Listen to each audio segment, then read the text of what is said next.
the pledge. I pledge allegiance to the flag of the United States of America and to the republic for which it stands, one nation under God, indivisible, with liberty and justice for all. We have 3 presentations, the first being the April 2025 financial statement. Thank you, Madam Chair. I provided the bank statement for April, for March. Did I say that right? I have glasses on, so I can't see good. Okay. For April, I'm sorry. April. Yes. Did anybody have any questions about any transactions? What we provided you is all the checks that were written, all the payments, all the transactions. As of today, the bank balance is $1,485,49. Are there any questions? All right, being no questions, we're gonna go to the second item then. Attorney Jackson, the Community Land Trust.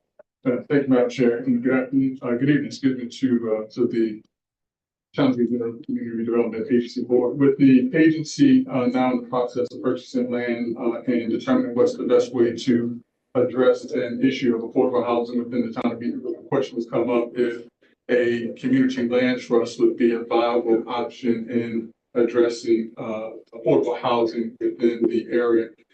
So I thought that it was important, along with the chair's request and with the executive director's request, to give some information on community land trust and also to dispel some myths related to community land trust, because I know at times there have been some negative connotations to community land trust. So just from a historical perspective, if we go to the next slide, it's important to understand that community land trusts were inspired actually by the civil rights movement, where African Americans were threatened for land ownership as they moved into a new position and station in life.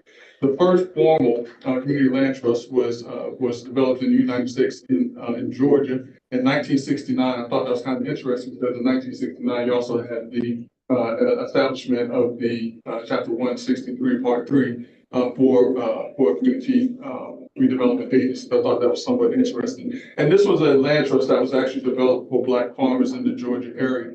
The community land trusts have actually pulled their history from different areas around the world that was trying to address inequities of individuals not having the ability to own or to purchase land. I have some of those that are mentioned here in the PowerPoint, but they're in the PowerPoint that you have. If you have any specific questions, just let me know. Between 1980 and 1990, community land trusts continued to spread across the United States because of the benefits that were seen in order to allow minorities, specifically African Americans and underserved communities, to become landowners and to own property and to build wealth in that way. And currently there are over 200 community land trusts that now exist in the United States that are supported by HUD, municipalities, as well as community development organizations. So what is a community land trust? Just in its various essentials or in the various essence of it. A community land trust is a trust that is set up by a nonprofit organization. That nonprofit organization then purchases land or takes land and it separates the ownership of the land from the ownership of the structure that's on the land. Some folks may have heard or may make that analogous to sharecropping, but I'm going to explain to you why that is not sharecropping. This is an actual opportunity for individuals to own property and to begin to develop wealth.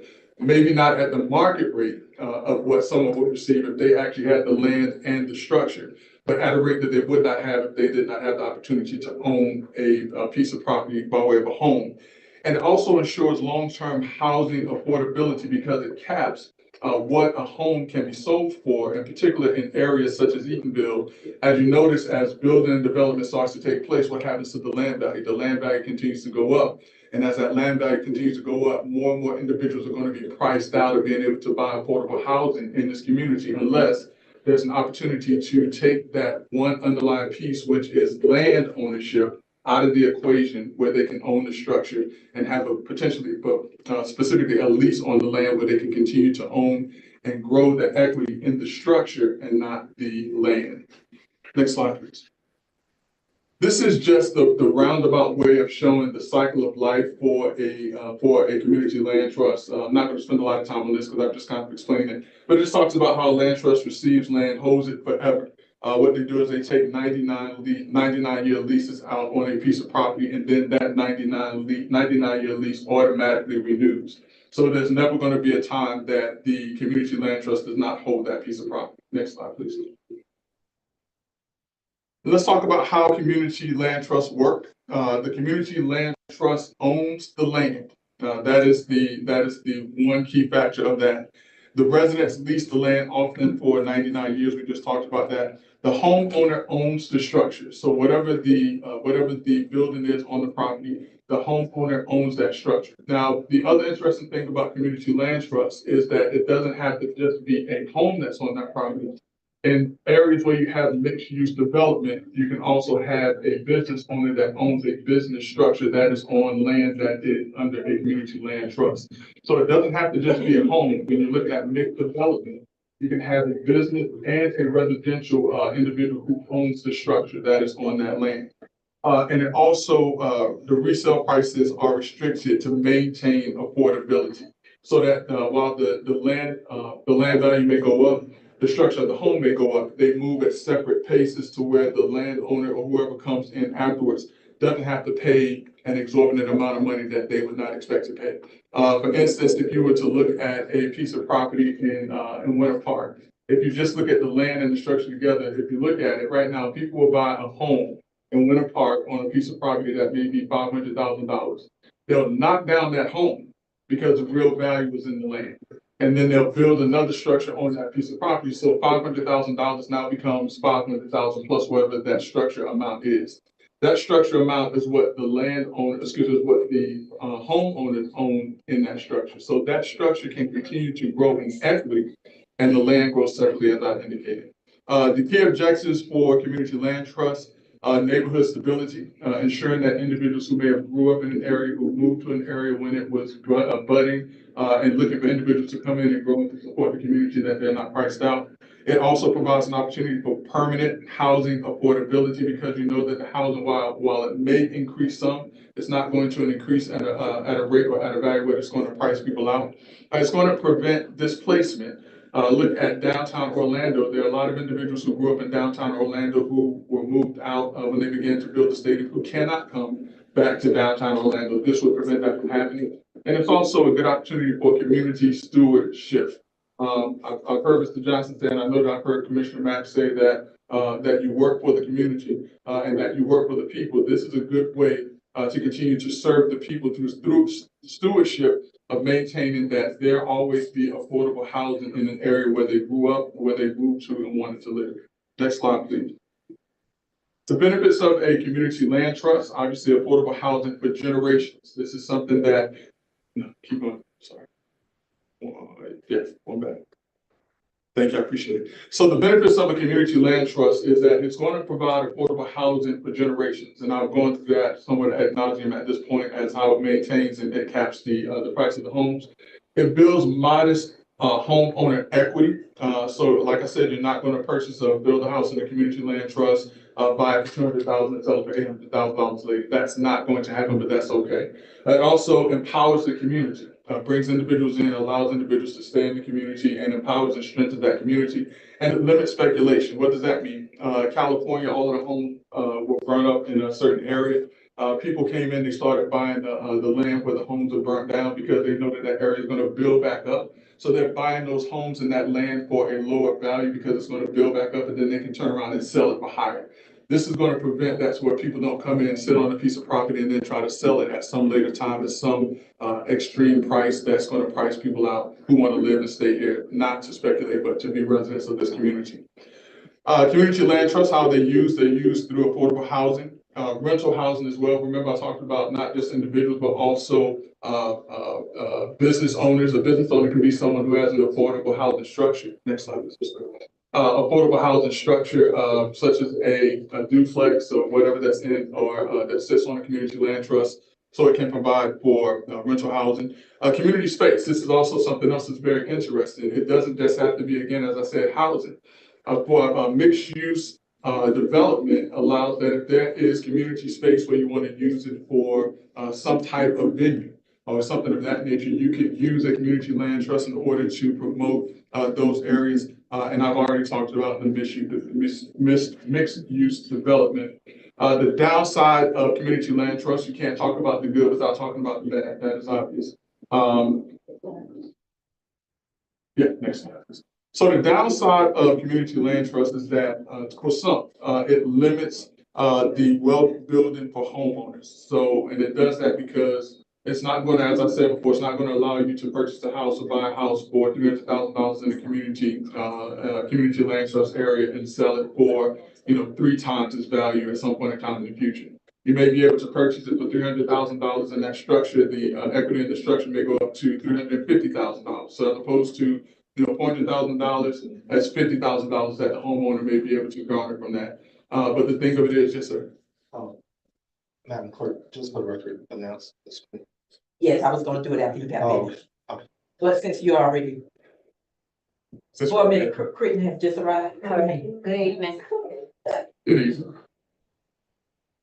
So while they may not be able to sell it at the market rate, as I've indicated, that's $50,000 that a person living in an apartment would not have had. And so this does create opportunities for there to be some equity and some wealth building, but not to the extent that I've indicated that would be with regards to market housing. Complex legal and financial structure. It is a somewhat complex a structure to set up with the community land trust. But I believe I want to say Attorney Shepherd has worked with these things. I've worked with these things, and so that kind of takes some of the complexity out of it with individuals who have helped to either build or to support community land trust. Also, reliance on grants and subsidies. Obviously, with the community land trust, you're going to want to be able to purchase that land, maintain that land without going to the community, and so you're going to want to get grants, subsidies. I believe I've seen. I know at least Mr. Johnson in the past 4 or 5 years has been successful with putting grants together. And I believe that that particular skill can transfer to putting grants together for community land trust as well. And also the potential for community resistance. A lot of times when folks don't understand what a community land trust is, or they hear the negative connotations of what a community land trust is and other people's perspectives, it kind of draws the community against it or pulls the community against it to where they say, I don't want that in my community. And that takes me to my next to last slide, where I want to talk about the misconceptions of community land trusts. But no, I apologize. So I have something with the real world examples. I was trying to skip it. I only got 5 minutes. Now we can skip over that because, skip over that. So let's talk about the negative connotations or the misconceptions of community land trust. I've heard, and at one point in time, I myself, until I started really working with these agencies, felt that community land trusts were analogous to sharecropping. And we all know that we've heard the sharecropping back in, the days as Blacks were coming out of, African Americans were coming out of slavery. They would work on plantations where they would get a portion of the crops to feed their family or to sell a portion of the crops, and they would work on someone else's land. That is not what a community land trust is. A community land trust is different because the ownership for a community land trust is that the land is with the nonprofit organization, but the building, the actual structure, is with the homeowner. In sharecropping days, the only person who owned anything was the owner of that particular property. So there was no sharing of the ownership equity of that property. That is far different from Jim Crow. In addition, equity and wealth building, community land trust homeowners build some equity through home ownership. I'm not going to misrepresent and say that they're going to become extremely wealthy from this, but they do have an opportunity to build equity in that home structure to where they can take that, and who knows, maybe take that to build a house outside of a community land trust and then be able to move it to market rate housing. So with sharecropping, there was no wealth building opportunity. Profits went to the landlord to whom tenants were often indebted. So there was no sharing of the equity or wealth building opportunities. The power dynamic, community land trust actually shifts power to the community. That does that because it gives individuals in the community who did not have the opportunity to become a homeowner that opportunity, whereas sharecropping reinforced power imbalance favoring landowners and suppressing tenants. So in summation, community land trusts are anti-exploitive models of community empowerment, while sharecropping was an exploitative economic system that reinforced systemic inequality. And so from that perspective, as I indicated, I wanted to get through this somewhat quickly, but if you all ever have any questions about community land trust, please feel free to ask me. If I were asked outside of this room, as Greg Jackson and not Attorney Jackson, what my view is on community land trust, Greg Jackson feels that they are a very viable option and opportunity for communities to grow and develop affordable housing. As Attorney Jackson, I would say I'll be more than happy to work with this agency in order to build community land trust with my skill, knowledge, and experience. Thank you very much. Thank you. Are there any questions for Attorney Johnson? I have a question. What brought this up for this meeting? Are we planning on something in the future? Or can you kind of explain that, please? Because I know we've had this before, I believe maybe on a council meeting. And now we're addressing this in the CRA. A couple of meetings ago, Ms. Thomas got up and spoke about land trust, and I openly told everybody I didn't know. So instead of me just getting information, I wanted to share it with everybody. Okay, so it's just information. Just sharing it with you, Okay. make sure you know the same thing I know. Okay, all right, thank you. And in regards for me, I would like to see any land purchased through the CRA as well as the town. And I've said that before. I would like for the board to consider putting anything that we purchase into a land trust. And creating a land trust that works for our town, even if the models that are out there aren't exactly what fits us best, that we can create our home. And I'll even add that this is a continued CRA conversation. I haven't been a part of any council conversations, of course, but we had this conversation almost 2 years ago when we were talking about building a neighborhood stabilization program. And when we started talking to Ms. Oriole over at Health CDC, we talked about that. Ms. Reynolds came over from Hannibal and did a presentation for us. So this is just a continued conversation to my knowledge. That being said, any other questions? The next item is the CRA plan update presentation. For this, it is a lengthy document. If you've had a chance to go through everything and you have a question, that would be the quickest way. Otherwise, if you want to chunk it out to maybe lift up some of the things that are most important, because this is I just talked about the process and where we're at. As everybody know, the 2015 plan was never approved by the board or council or Orange County. So we took that document, me and all the department directors and Mr. President, and we worked through each section, going to whatever department that was involved in that section. And we came in and incorporated a new document. The purpose of this is to get our plan updated, because as you all know, the Senate and the House were talking about making a whole bunch of changes to CRAs. Fortunately, that did not happen. So this helps us get out in front, get our extension, so the CRA can last, at least up to 20 more years, and take it to the county, take it to the council for final approval and adoption, so we can have an up-to-date plan. The 1997 plan is really outdated, so we have to do something. And even though 2015 was not adopted, it gave us a template in which to move forward with to get it to the county. Ultimately, during the public hearing process, which will be next week, there will be a resolution and all those things that you have to do to move forward to the next step to get it to town council. So, yes, ma'am. Well, I have a question. Yes, how does this plan work, the relationship between this plan and the master plan? So it's just part of it, or maybe to be inclusive of the master plan? So generally, CRAs are in a defined area. Just in the town of Eatonville, probably maybe 2 or 3 other places in the state of Florida, it's the whole boundary, right? Generally, it's just a certain area. So this plan addresses redevelopment from the standpoint of the district, which is the whole town area. the master planning and all that stuff is the town's processes. The only thing that's required with your redevelopment plan, it has to be consistent with your comp plan. That's one of the reasons why I said her name, Tara, what's her last name? Summary. Samari, Miss Samari gave her input to the whole process to make sure it stayed consistent with the comp plan. And that's our only statutory requirement. Those other processes are planning processes that the town has, which this is not a planning document. Any other questions? I think the only thing I've mentioned this, the only thing that I want to make certain of that if we do decide to put any purchases into a land trust, then it would need to be in the plan. So I'm not sure where it would go, but If you go to your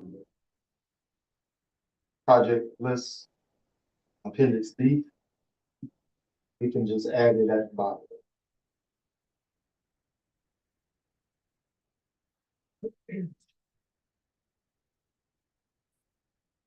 All these projects on appendix D, all were reviewed by staff and Mr. President.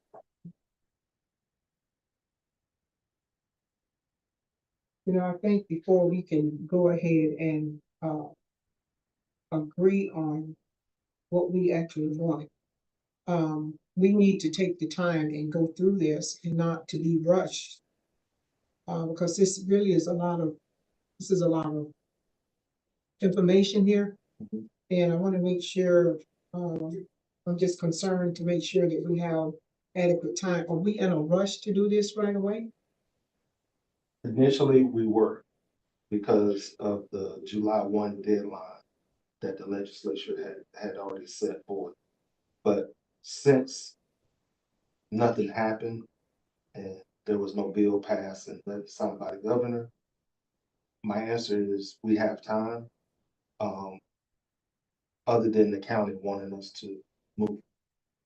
And ultimately, it's not a state document, it's a county and municipal document. So the county's saying, hey, y'all haven't done what y'all supposed to be doing, so let's get this taken care of. So that's why I'm moving expeditiously to try to work. But I think that we need to go through here and be very specific and look at the items that are being presented. So we have a clear understanding. I would ask that any board member, while you have the document, review it, give me all your comments, so I can have your answers at the public hearing process. And that way we can have everything answered to you in advance before the public hearing. That gives you a whole nother week and update.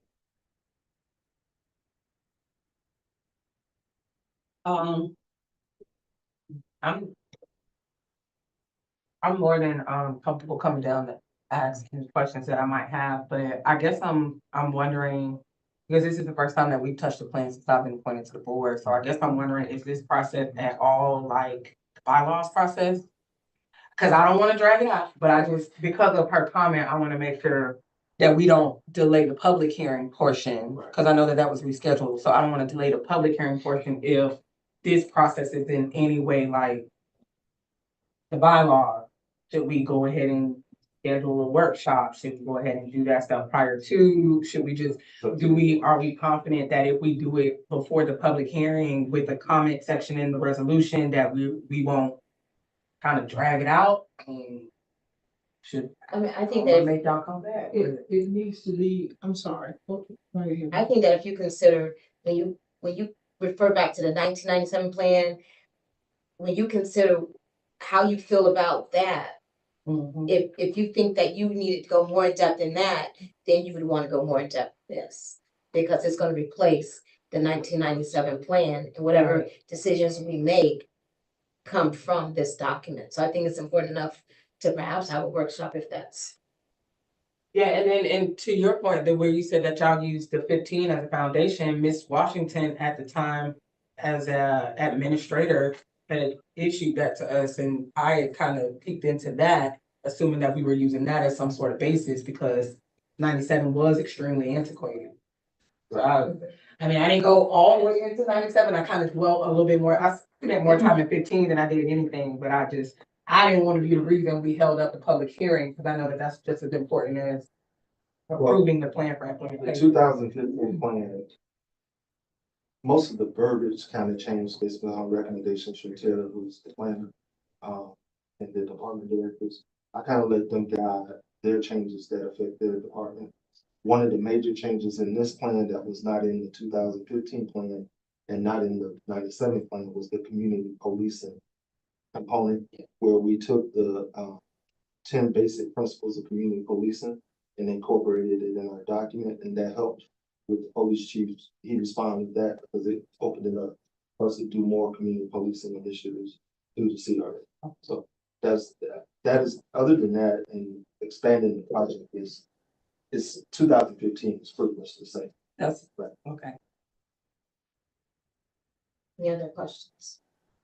I still think we need to have a workshop, because I'd like to hear some of the concerns from some of the other board members that they may have questions that I may not, basically tell, that I didn't have. They can point some things out. So I just don't want this, I am in favor of updating the plan. I know how important that is. I'm for that. But I just think that we just need to do a better job and not to just go over something and vote for something and don't have that much information or education. We're not taking a vote about on, this. we're not taking a vote on that tonight. No, I know that. Oh, I'm just mentioning, when we get to a certain stage, we have to agree or we don't agree. But I'm just trying to get to that point to make sure that we have adequate information and we're educated on have education on what all of this means, rather than just throwing something together. I was saying that night. I was just gonna say. Madam Chair, Yes, may I make a statement of clarity? Although we are scheduled for a public hearing on the 29th, that doesn't require a decision. It's just statutory, to have a public hearing so that the public can weigh in. So you do have sufficient time to review, ask questions, even without setting a workshop, because you don't have to make a decision on the 29th. but perhaps doing like half of it, 'cause depending on how it goes, and then have a workshop in between then and the second hearing. We could do it like that if needed. That's fine. Otherwise- Whatever the board decides, I'm fine with that. Because we need to take a vote on the second hearing, right? Well, it's not an ordinance, so it doesn't require. Oh, we just need the 2 hearings, got it. It's just that it needs to be public notice Okay, gotcha. for public participation, and it has been public notice, and do keep in mind that public notice do cost. It was $300 and some to do a public notice in the Orlando Sentinel. But we wanted to meet the statutory requirement. Speaking of the hearing that we're gonna be having on the 29th, I just realized that my son's graduation is on that day, so I was wondering if we could reschedule that for another date. If not, I just missed that meeting. If we reschedule the public notice, it have to be public notice again. If you reschedule the public hearing, it has to We can be. have, one of the. Yeah, because I'm not gonna be able to make it. So I know, I'm just. Yeah. I think, one of the things I had talked to Mr. Presley and the mayor about was having 2 public hearings before we even take a vote. So if we can get this one out of the way, we can schedule a subsequent public hearing, consistent with however the council or however we do it. And that way we can have 2. So if you did miss one, you'll be able to. And I really don't wanna miss it because I don't like the idea of missing any meetings, especially considering something of this nature here, because I want all the information that I need as well. But if this board don't want to move forward with changing the date that we're scheduled for, that's okay too. But like I said, either here or there, if I have to miss it, I miss it. But I'm just requesting that we could possibly change that date. But if not, I understand, because I won't be here. I won't be present because my son graduates that day. So I think they're just saying you have to pay for it. You have to pay for the notice. So if we cancel it, then we. We have to do an actual legal notice. That's what she's saying. how do you guys do it? I won't be here on that day. Thursday. If we had a second public hearing that you could, That's fine. that's fine. Okay, we'll just schedule another. Yeah, I'm not, 10 I'm days. not, I'm not, let's sit here and say I'm, willing to miss that particular meeting, but if I have to, that's what it is. So for the point of clarity, we're gonna move forward with the 29th public hearing, and then we're gonna schedule a second one afterwards. Right. And I can make the audio recording available to you, just so you'll know, what was discussed in that public hearing as well. And then I also will have a Zoom link, if your schedule allows for you to connect by Zoom. I don't know what time the game is, but I can make that available. So instead of having one, we have two. I'm definitely not missing me because of the game. We gonna end by the end, right? I just won't be at that game. Graduation, even though he's already graduated. Oh, it's graduation, okay. Yeah. Yeah, that's what I'm saying. So we're gonna, just we're gonna have the meeting. And we're gonna have 10 days after that, and then we'll schedule a second public hearing. So. So let me understand. So we having a workshop on the 29th? Public hearing, Yeah. but it's like workshop though. I mean, we will discuss everything in that document. So, I mean, it doesn't matter, workshop, whatever we call it. That's basically what it is. We're not having any decisions made. But legal wise, we have to use the attorney public. But my question is, you mix 97, 215. I didn't use nothing out of 97. You use number 97, so you took the 2015. Okay, updated it. Got it. The department heads want it. Okay. So let me ask you a question. Did the prior board approve the 2015? It just wasn't submitted? There was no approvals No done at approval. all Okay, in 2015. okay. Thank you. Okay, is that it? Okay, we're ready to move on. Citizen participation. Yes, our first one is Angela Thomas. Good afternoon, board. I had two questions. One, is the employees of the CRA, their hours. One day, nobody was in the office. I think the next day, there's only one person in the office. As a taxpayer, I would like to know if they clock in and out. So if we follow the same policy procedures as the town, do they have to clock in and out to keep up with their time? That's just a concern. But the other one, the most important to me, is a question: can the CRA assist with lifeguards for the pool? Or can we assist in updating the appearance of that? I don't know what you want to call it, the office or building or whatever. If it can, I think when we had the 1-year anniversary for the pool, I did go in the office where the people were at. There was no air conditioning there. So that's why I'm asking if the CRA can assist in that, and if so, how can we help them? And the other one would be in regards to the 4 young men that got in trouble for breaking into the pool. And they done it because it was hot outside and they wanted to swim. So is it possible that the CRA can also help with, I guess, paying for a lifeguard so these kids will be able to utilize our pool when it's hot? If we don't have lifeguards, or if it's not an insurance liability, do we have any adults that know how to swim that would like to volunteer and help these kids? Because if we say we're for the children and we want them to use the pool and we want them to use that, there's no lifeguards, you can't use the pool. If it's 100 degrees outside, we have a pool and they can't get into it, what's the purpose? Those are some of my questions. The second one is Joyce Arby.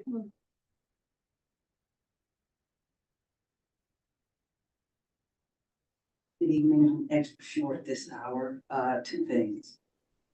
Mr. Presley once put up that big presentation. And he said, this is what matters most in the town. We had the citizen on top. And it went on and on and on and on.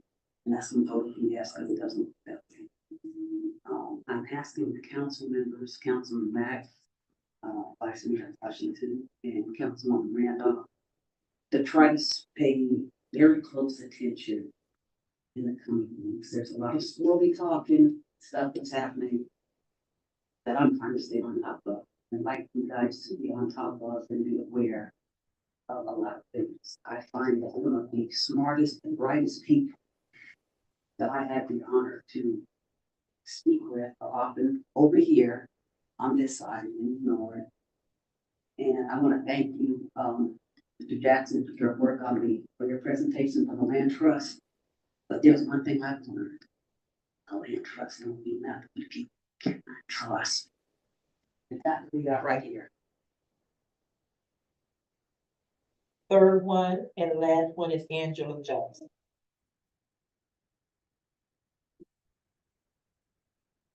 Good evening, board, executive director, resident. When you guys started looking at the plan, can you, place some attention? I know there will be an opportunity for public participation in the projects and programs, some programs that potentially homeowners and residents can benefit from. We had before the facade, we had the PPP programs. I don't see any of that in the projection for this particular draft of the CRA plan update, which brings me to asking a question. The current budget that you're working under, although you're under the 1997 plan, are the programs that were approved and budgeted available to residents?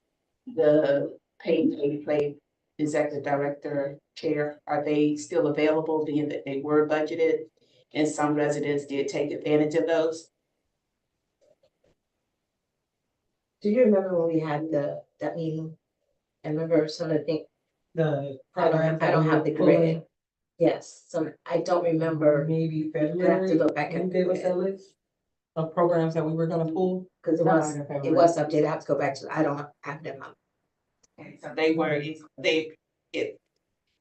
you email me, I can. Yes, some of the okay, programs. so we know that those programs were budgeted for one fiscal year, and I thought that they were in the current year's budget. Although we know that we've been spending off of budget line items without doing budget amendments, so the question is, are those programs available? And I will send an email. And I have a question, I may have missed it because I was a few minutes with the community land trust attorney. The property tax revenue, if it's a community land trust, the town owns the land, The land trust owns the land. the land trust owns the land. Is it then exempt from taxation where there is no tax benefit to the town? So that's where the complexity comes in. So you're talking about the land, potentially would not be taxable, but not the structure. Okay, but we know that when you use Winter Park as an example, the value is in the land, a lot of times in the land. So we could be negatively impacting the projected tax revenue base for the town as well as the CRA as we move forward.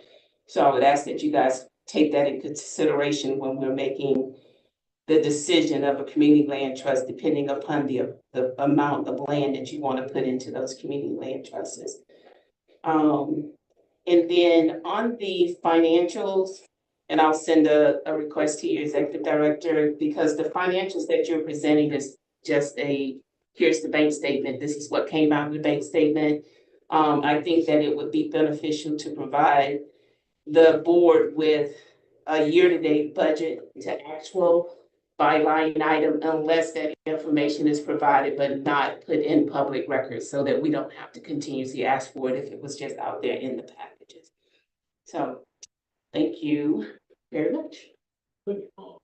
Echo something, Jackson. A vacant lot make less money than a lot with construction on it.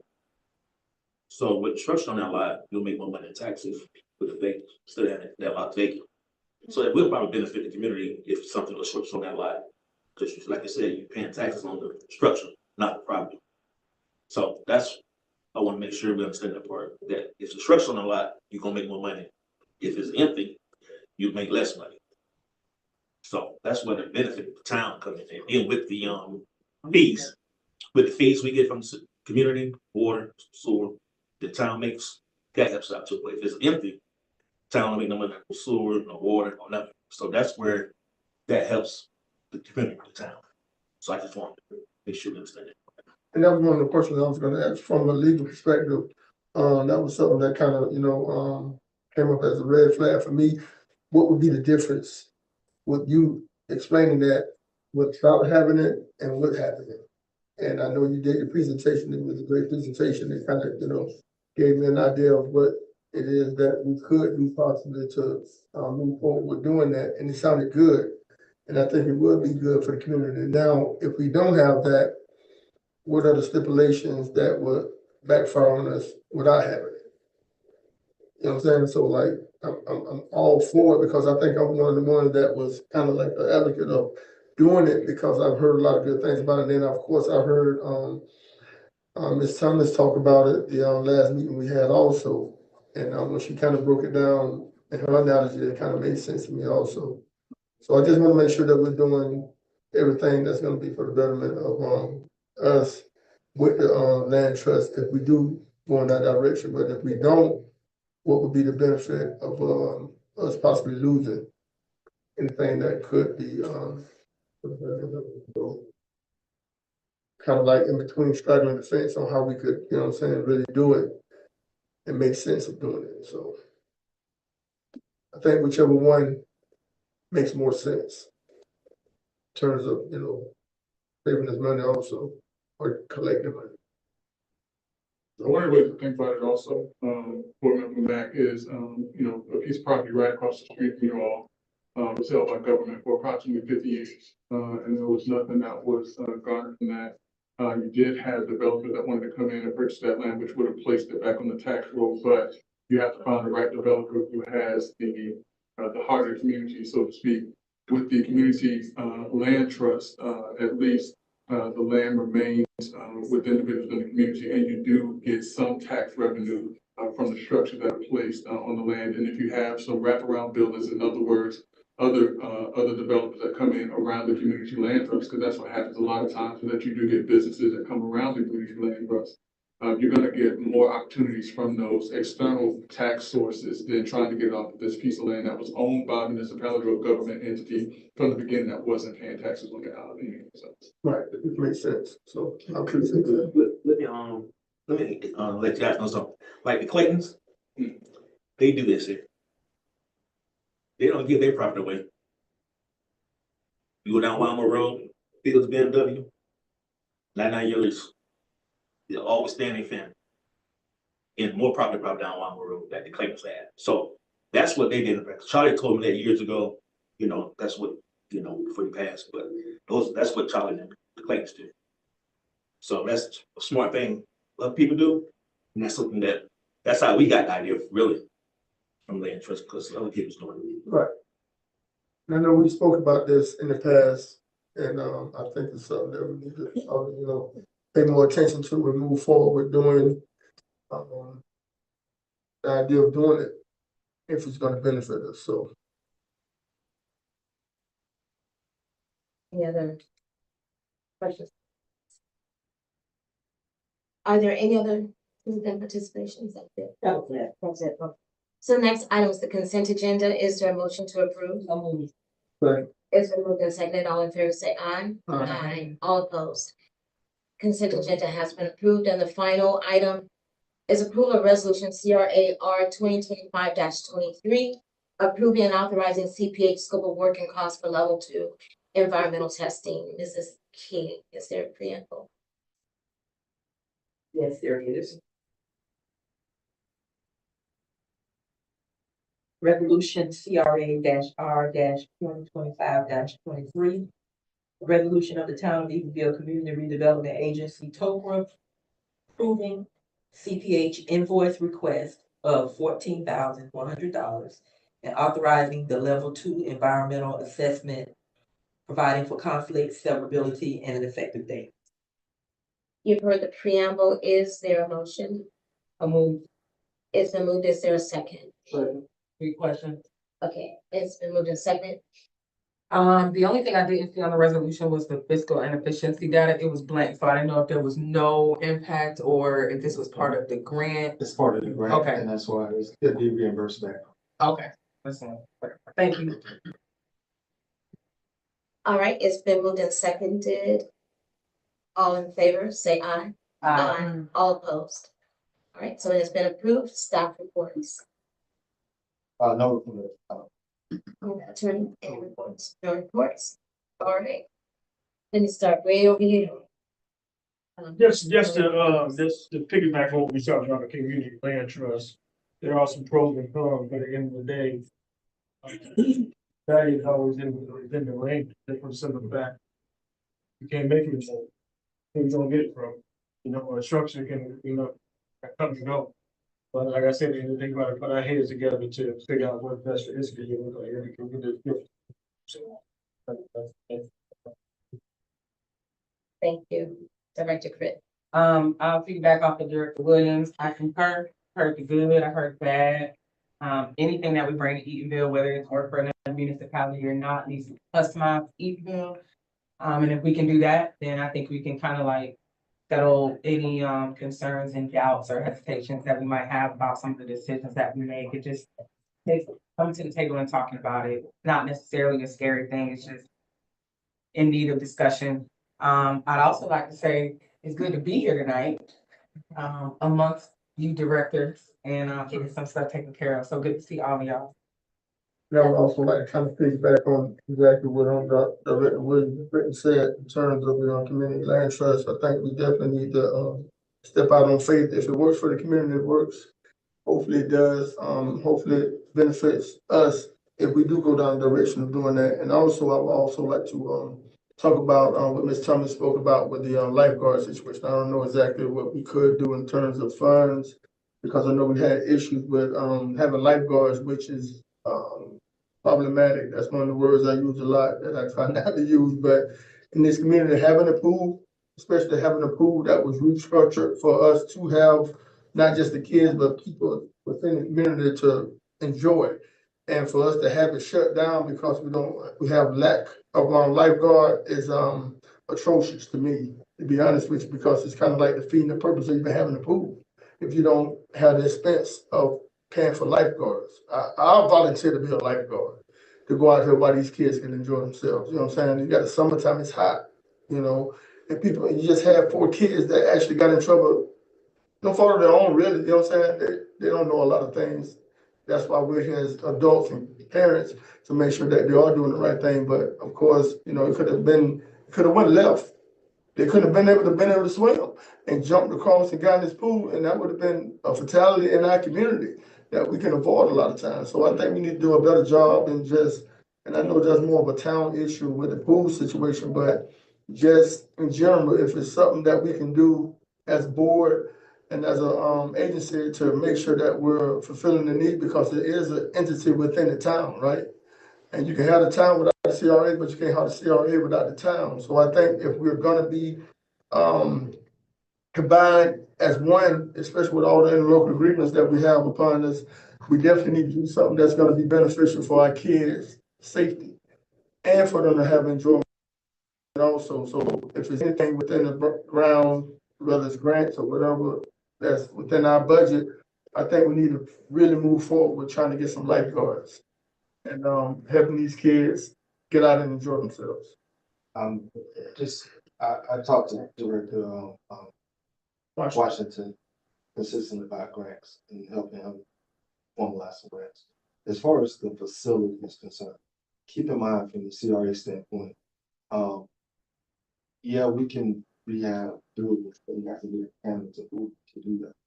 You can't touch municipal buildings without the county's authorization to do so. So there's steps and processes. So I'll continue to support grants to help Mr. Washington try to address the food issue lifeguards. Just from a grant writing standpoint. One of the things also just kind of thinking outside the box within the guise of the Community Development Agency is that there may be an opportunity to have a community policing grant that can be awarded to the police department for lifeguards for a community policing program for you to keep youth.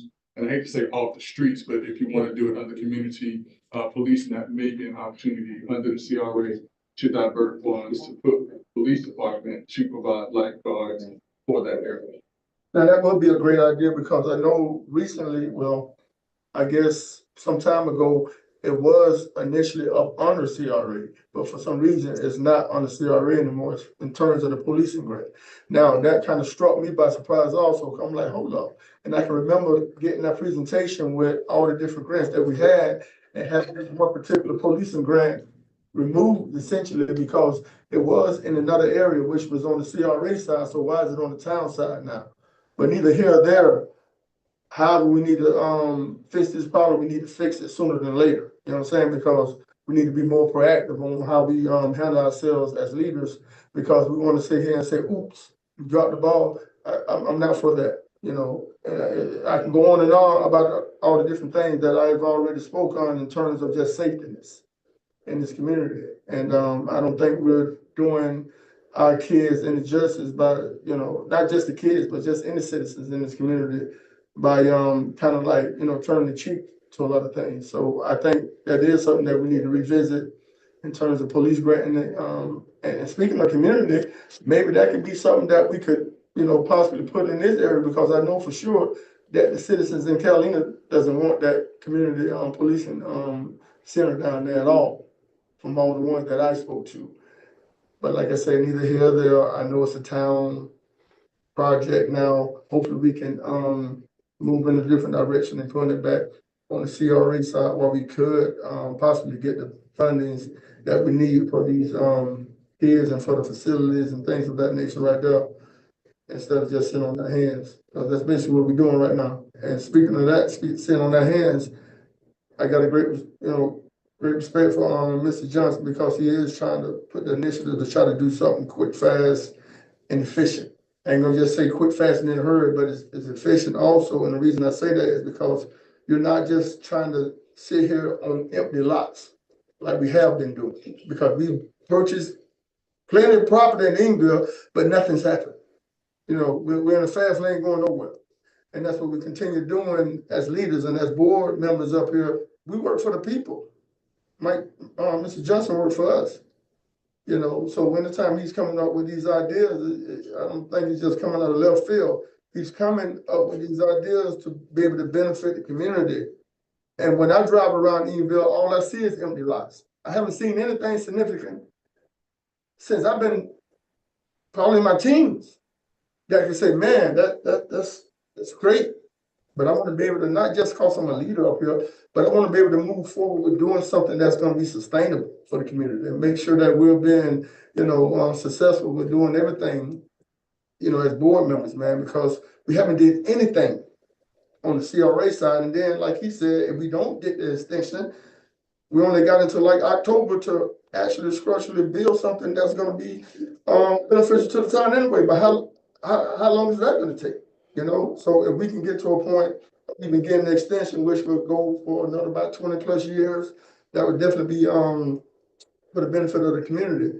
But first things first, all the areas that we have in this community, and I can name them, that I pass by daily, that have nothing structurally going up.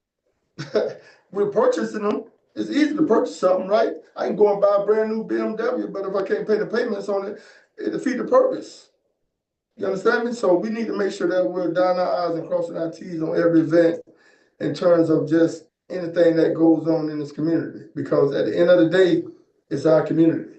At the end of the day, it's our community. And I think we need to do a better job and, you know, showing more leadership in terms of wanting to get things that's going to, you know, be productively done in this community. And at this time, I don't think we're doing the community any justice, to be honest with you. But hopefully we can change that narrative by, you know, following the lead of Mr. Johnson as a director, because his ideas are our ideas, because we're the one that's gonna be the one that say, okay, you can do that. And if it's something that we don't agree with, we're gonna be like, we ain't gonna do that. So let's go ahead and just make sure that we're, you know, pushing forward with getting some things done in this community, man, because I'm sick and tired of sitting on my hands. And that's all I think that's what we've been doing. So let's see something go up. Let's see something structurally happen in this community that's going to be for the betterment of everybody. So, especially for the tax purposes. Thank you, Director Randolph. Okay. Good afternoon, everyone. Okay, well, first of all, I'd like to answer Mrs. Johnson's question that she had concerning those programs in the budget. And I do have it here. It is listed in the budget, the 24-25 budget. Paint pave, plat program, the demolition assistance, the business facade, and the home loan program. Those are all listed. Okay, yes, I do agree with the reports that we're getting for the financials. We only just getting a bank statement, but we need to get the full report, financial report, from our department. So when can we start getting those? I have it in the box tomorrow. Pardon? You have it in your box tomorrow. Okay, all right, thank you. And I do agree, we need to still focus on blight areas. That will be something that I will be mentioning at every meeting, to make sure that we are doing exactly what we're supposed to do as leaders to enforce these funds to be spent in blight areas. There's a lot of things that need to be done that I see from day to day that needs to be addressed. I was kind of concerned about the workshop that was a seminar, the Health CDC. When we had the seminar, lots of people participated, but I don't really hear any reports about the outcome, except for some residents informing me that they did receive approval.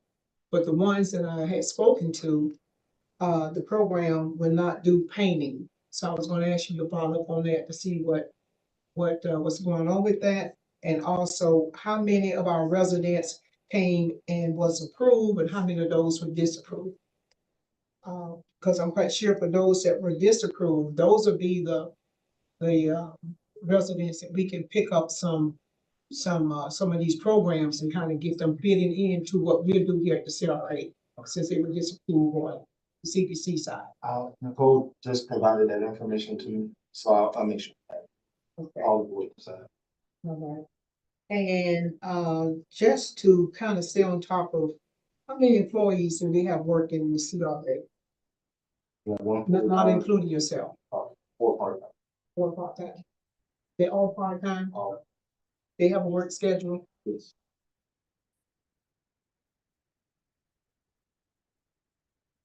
Okay, now I just sent you, and I thank you for responding to me about the stage that was approved in one of the meetings in the last month or the month before. You stated that you were going to be revisiting other options. Pardon? I am. I'm looking at other vendors and I would take with that. I guess we could do. Okay.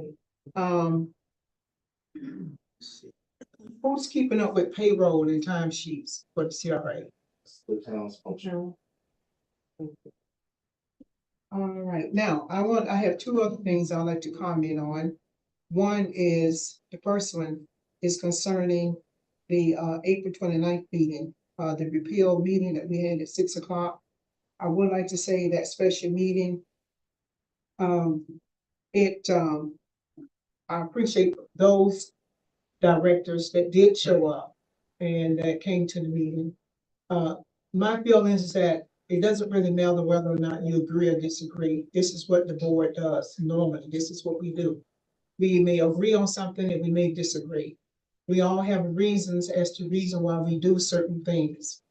But I just want to just say that I just thought it was just very distasteful for members not to show up. I don't know whether or not it was intentional or what the reason was, but not to just show up to a meeting where you have public there, it's a public meeting, and presidents. I think that's very disrespectful, and we're supposed to be here for the people, whether or not we agree or disagree. So that was my feelings on that. And also, I think the report of the asbestos was kind of overstated and made it seem like it was something that building had to be torn down.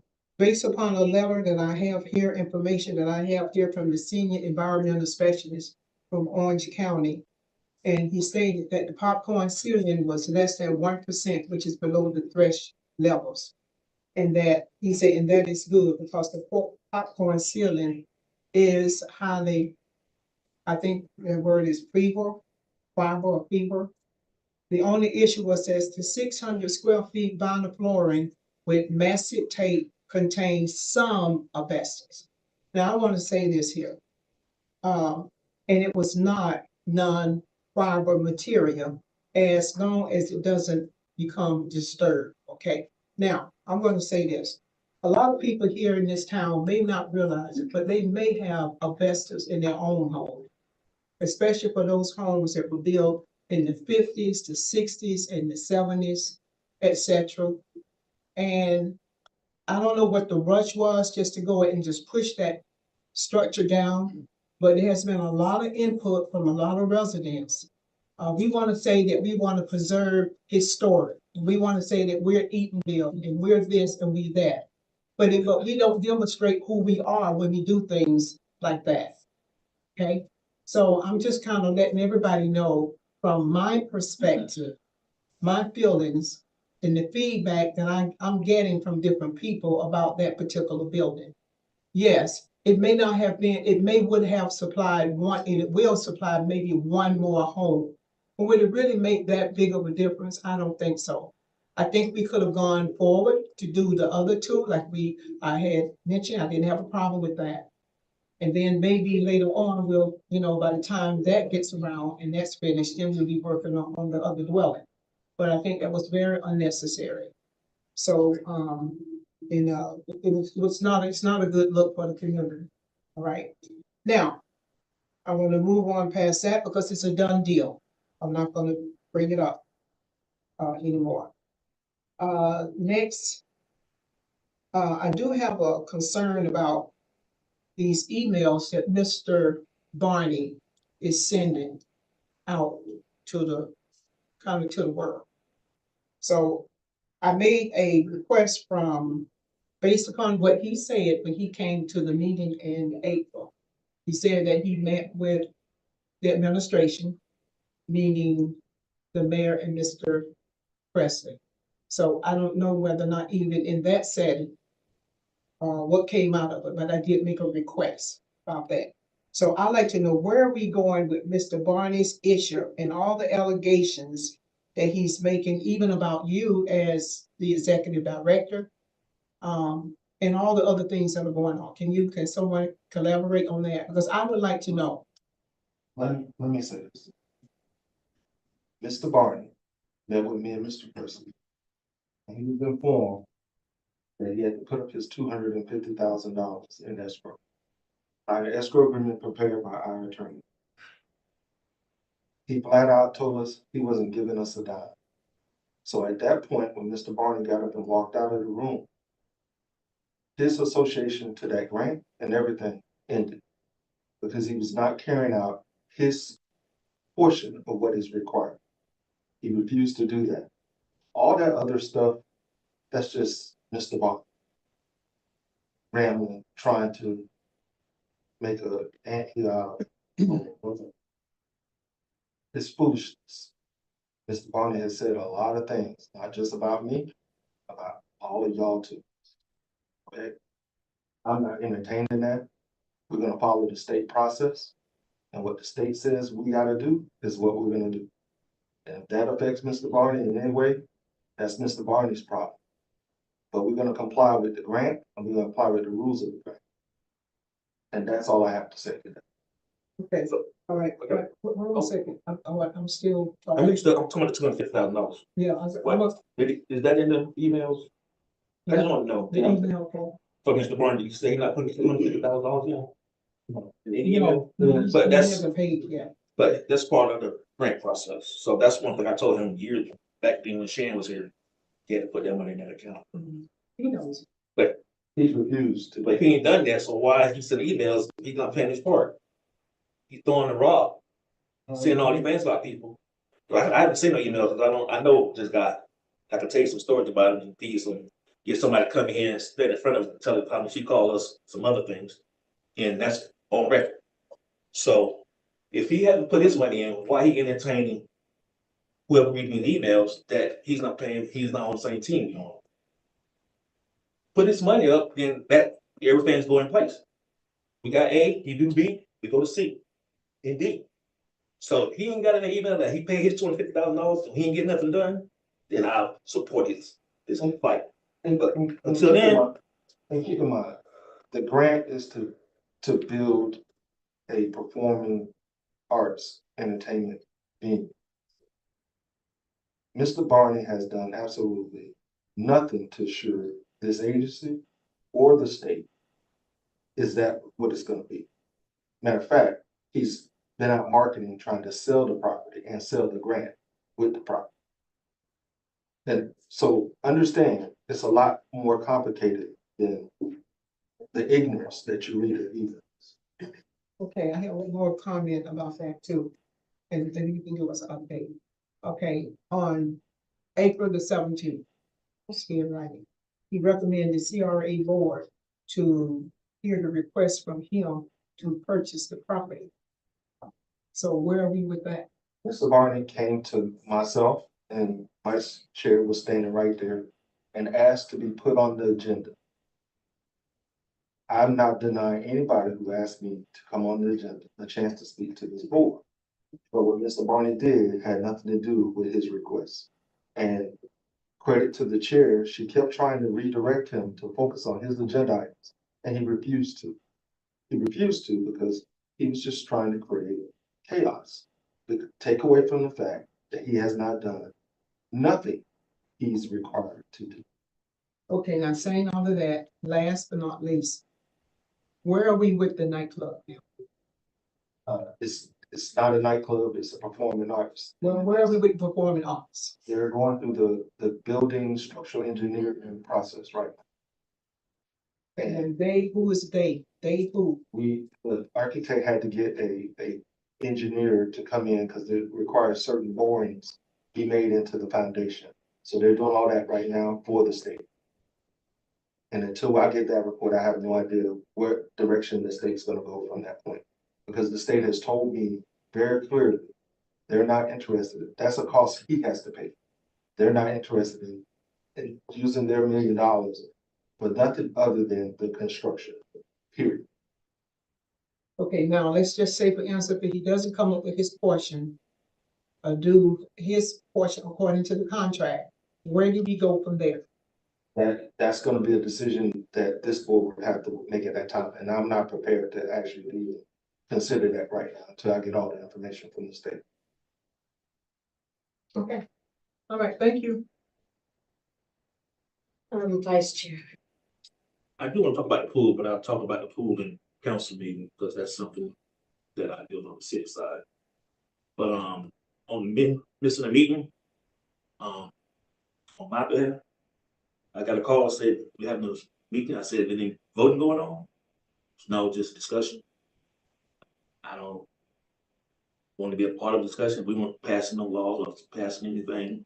I think that would be a waste of anything, energy to come here and do that there. So then it wasn't formed, so it was only 3 people showed up. So I don't know how you had a meeting. I know that that's part of the law. That is, you don't have a quorum. But something that's can make sense, but you just don't have a meeting. That's all I have. Mayor, may I comment, please?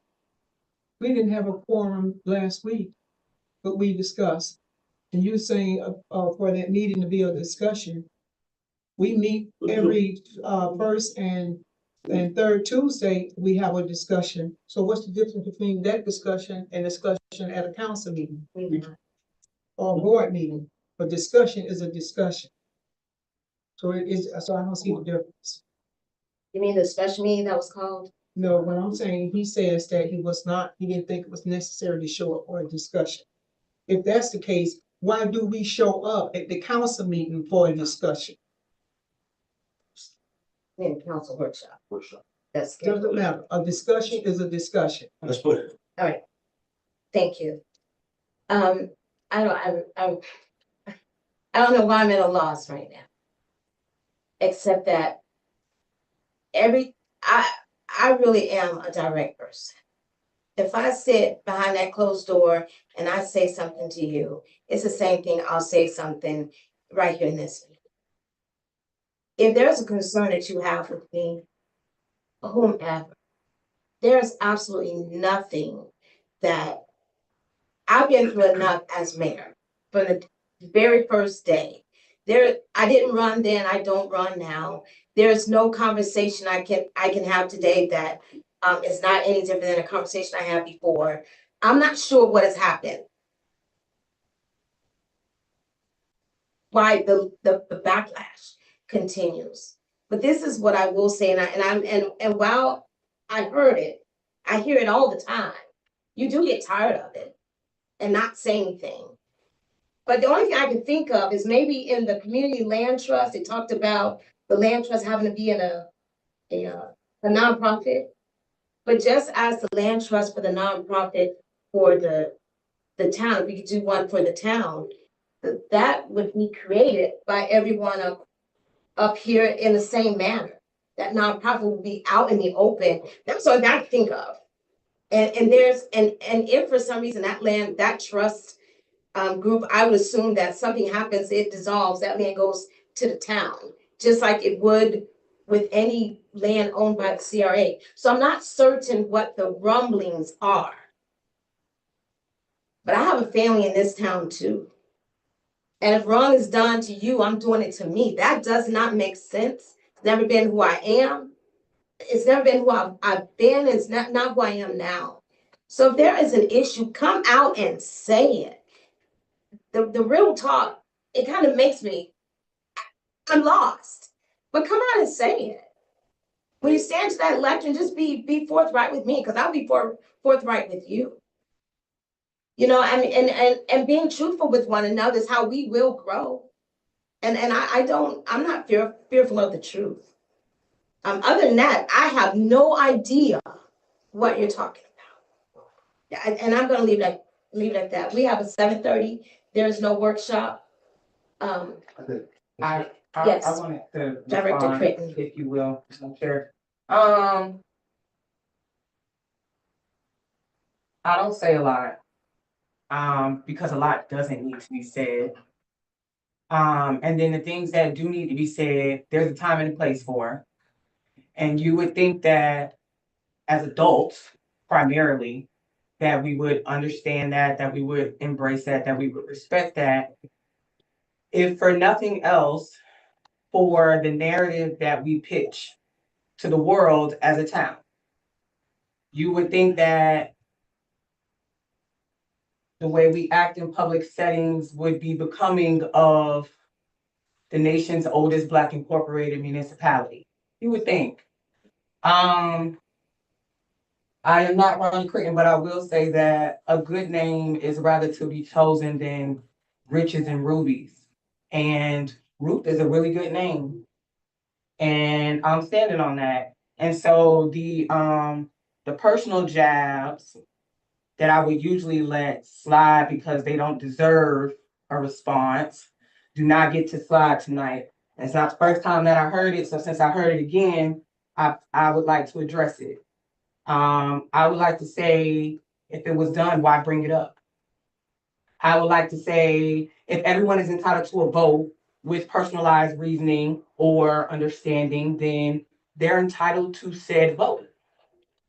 The democracy, right? Like I think we all could agree to that. I'd like to say that on my behalf, no explanation to the board as directors is necessary for my absence at any point. And then and you can correct me if I'm wrong via Florida statute 160, chapter 163, the current CRA bylaws, any former bylaws, any current plan, any former plan. If anything, if my absence should be reported to anybody, I would assume it would be to the executive director of this board and to the clerk, which every time I've been absent, been late, been on my way, that has been communicated. There are public records to reflect that. And every time that I've been absent, I have communicated effectively to make sure that my presence was felt in some capacity. Even if I knew that I could not vote by proxy and I wanted to be a part of the discussion, I tried to make myself available. I'd also like to say that packets are submitted to the director a week out and that public participation is important at every meeting, not just special meetings, not just meetings that we call when we want to repeal something, not just meetings that don't go our way. Director Matt says appreciation all the time for the people that come out to these meetings because we understand just how important it is.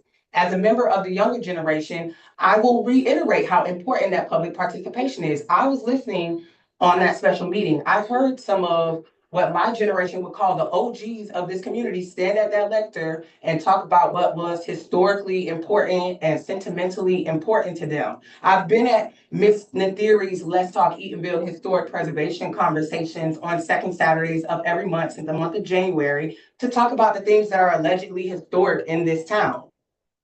I will say that some of those voices that I heard, I have not seen their faces. I will say that at the meeting that we had when we voted on these issues that we brought out so much public participation for, I did not see those faces.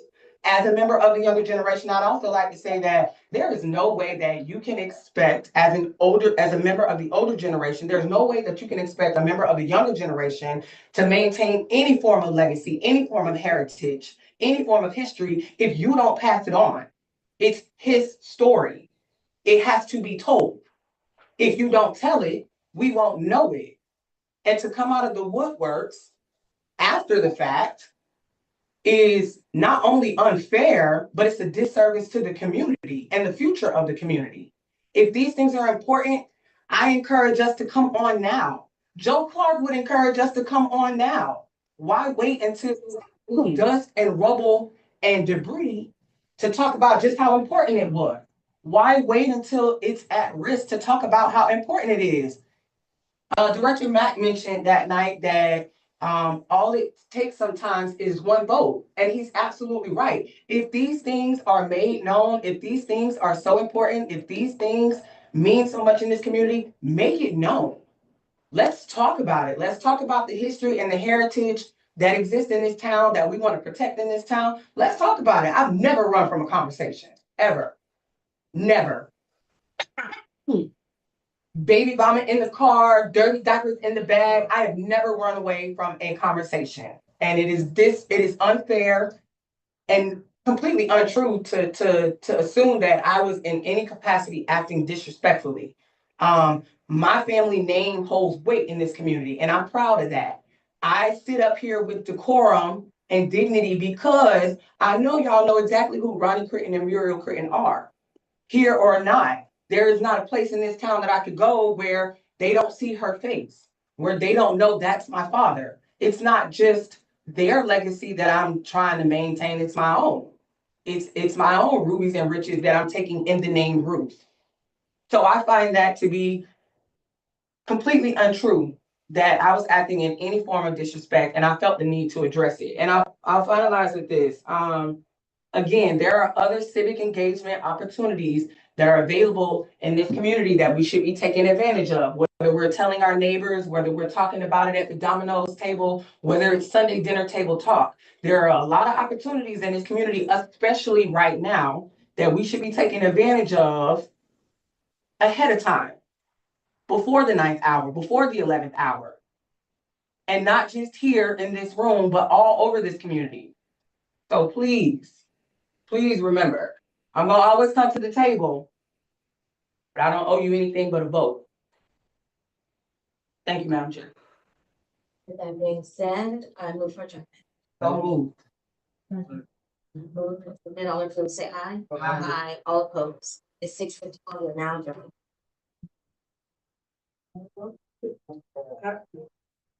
Johnson. Okay. Paul Johnson. Like you said, you don't want to.